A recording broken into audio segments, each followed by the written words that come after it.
debut Marc Marquez menunggangi di Expose-DC di tes MotoGP Valencia untuk musim 2024 hasilnya memuaskan. Marc Marquez terlihat tersenyum setelah menjalani sesi pagi di Ducati Gresini dengan berada di urutan ke-6 tercepat.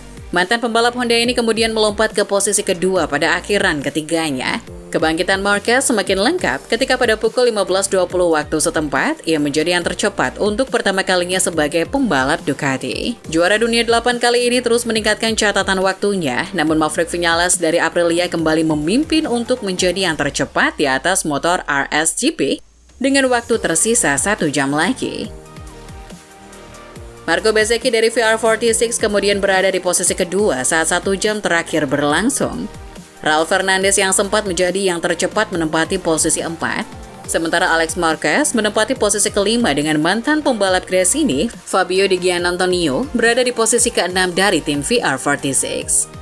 Juara dunia yang baru saja dinobatkan Francesco Bagnaia yang mengendarai motor prototipe GP24 Ducati berwarna hitam hanya menempati posisi ke-10. Adapun para debutan lain di tim baru tak menjalani hasil yang menggembirakan. Franco Morbidelli hanya di posisi ke-16, Johan Zarco posisi ke-17, Alex Rin ke-19. Hanya Luca Marini saja yang tampil bagus dengan berada di posisi ke-9 mengalahkan rekan setimnya Joan Mir yang berada di posisi ke-13. Kesan pertama dengan motor baru belum begitu bagus dari para debutan yang tampil dengan tim baru jelang MotoGP 2024. Performa Marc Marquez yang langsung melejit bersama Desmosedici Ducati memantik reaksi dari salah satu petinggi pabrikan Borgo Panigale, Davide Tardosi. Tardosi yang memangku jabatan sebagai manajer Ducati Lenovo Team mulai menyembunyikan alarm bahaya untuk merespon senyuman dari seorang Marc Marquez. Davide Tardosi secara lugas mengatakan The Baby Alien masuk dalam kandidat perburuan gelar juara dunia MotoGP 2024. Marquez membuktikan dirinya masih memiliki kualitas untuk bersaing dalam perburuan juara dunia MotoGP 2024. Kendati kekasih Gemma Pinto ini tidak diberikan spek Desmosedici GP23 yang sama persis milik Pecco Bagnaia saat juara dunia musim ini, faktanya tak menjadi masalah bagi Marquez. Dia mampu beradaptasi dengan baik, bahkan mampu bersaing di posisi terdepan sepanjang sesi tes Valencia. Davide Tardosi pun meminta GP Mania mengakui, hingga kini Marquez masih menjadi rider terbaik, meski dalam 3 musim terakhir mengalami kesulitan performa.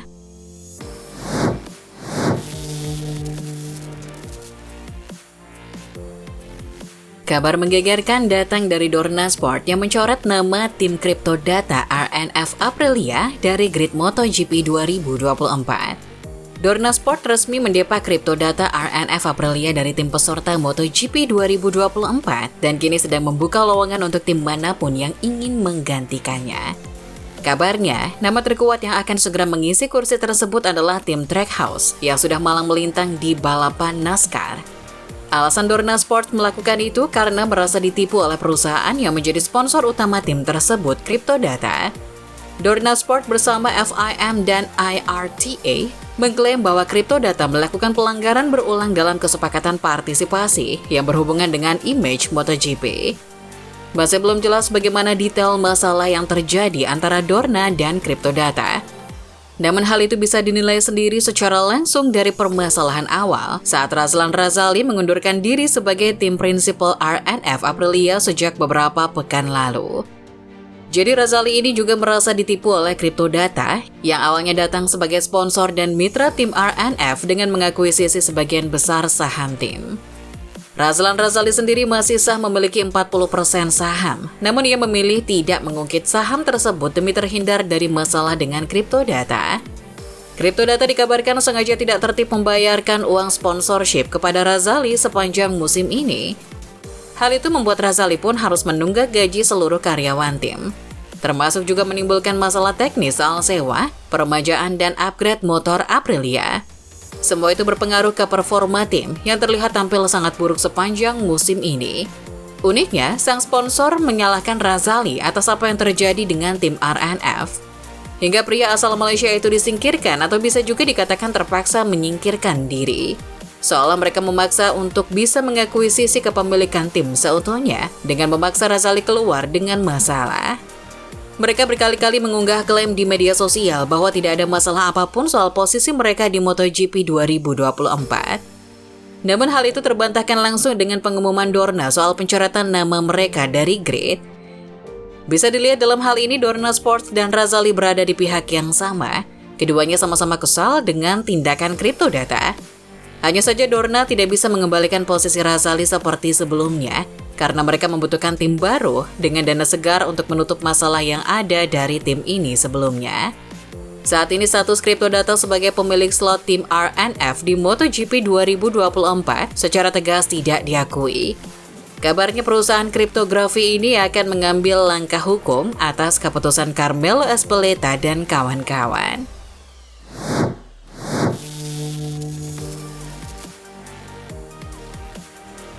Dorna Sport, FIM, IRTA, dan MSMA resmi menyepakati aturan konsesi MotoGP 2024 yang dibuat untuk membantu Honda dan Yamaha. Namun jangan salah paham, karena tidak hanya Honda dan Yamaha saja yang diuntungkan adanya hak konsesi MotoGP 2024 tersebut. Daftar aturan dalam konsesi MotoGP ini juga berbeda dengan yang sempat diterima Suzuki, KTM, dan Aprilia beberapa musim silam. Informasi penting pertama, penerapan konsesi ini akan diterapkan dalam 2 jendela atau periode berbeda. Gelombang pertama akan diberlakukan sejak seri pertama hingga seri terakhir dalam 1 musim kompetisi. Kemudian gelombang kedua berlaku sejak event pertama setelah penutupan tes musim panas, hingga event terakhir sebelum penutupan tes musim panas musim selanjutnya. Ada 4 tingkatan atau grade dalam konsesi ini, yakni A, B, C, dan D dengan tingkatan keuntungan berbeda.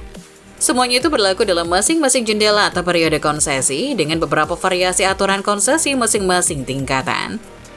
Misalnya dari jumlah hari tes, pembalap yang boleh tes, jumlah wildcard, jumlah mesin, spesifikasi mesin, upgrade aerodinamika, dan jumlah ban dalam tes. Melihat klasemen pabrikan 2023, Ducati mendapat 700 poin dan 96% poin, masuk dalam kategori A. KTM dengan 373 poin dan 51% poin, serta Aprilia dengan 326 poin dan 45% poin, masuk dalam kategori C. Sementara Yamaha dengan 196 poin, 27% dan Honda 185 poin, 25% masuk dalam kategori D.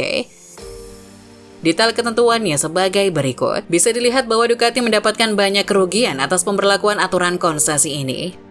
Mereka kehilangan jatah wildcard, hanya diperkenankan memakai 170 ban untuk tes, dan hanya boleh tes bersama pembalap tes saja. Sedangkan Honda dan Yamaha mendapat 260 ban, boleh tes dengan pembalap manapun termasuk rider utamanya, boleh tes di trek manapun dan tidak terbatas jumlahnya. Dengan 6 wildcard semusim, juga tidak ada aturan pembekuan musim. Jika ada konstruktor yang naik atau turun kategori dalam satu jendela ke jendela konsesi berikutnya, maka berlaku beberapa aturan berikut pada 2024. Pengurangan atau penambahan jumlah ban untuk tes, sesuai dengan kategori mana yang dimasuki pada jendela berikutnya. Tes private bisa dengan atau tidak dengan pembalap yang dikontrak. Tes di trek GP manapun atau dengan 3 trek yang dinominasikan oleh pabrikan untuk sisa musim. Pengurangan atau penambahan wildcard itu termasuk pembatalan jatah wildcard meski sudah disepakati sebelumnya. Pengurangan dan penambahan spesifikasi aerodinamika. Misalnya jika turun dari C ke D, maka jatah mesin akan ditambah, speknya akan dibebaskan dan peningkatan aerodinamika lebih lagi akan diperbolehkan jika sebelumnya pernah ditolak. Sedangkan untuk 2025 atau musim selanjutnya berlaku, jika pabrikan pindah kategori dari D ke C, maka jatah mesin dikurangi atau dengan pembekuan mesin, kecuali pabrikan tersebut kembali ke kategori D saat akhir musim.